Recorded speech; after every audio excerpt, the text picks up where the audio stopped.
Let's get this unloaded and see how much we got here.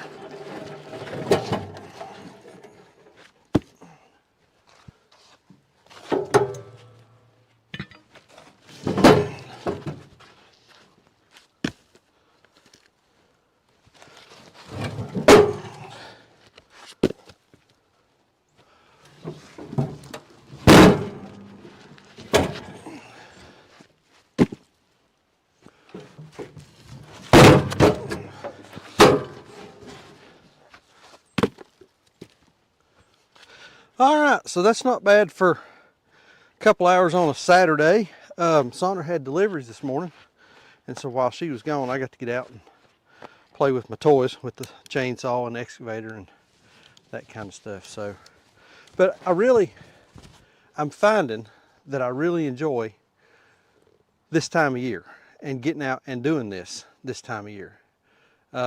Today especially, it's been nice and cool, been a little breezy, but it's been nice and cool. You can work and you're just not dying of heat stroke like you are in the summertime.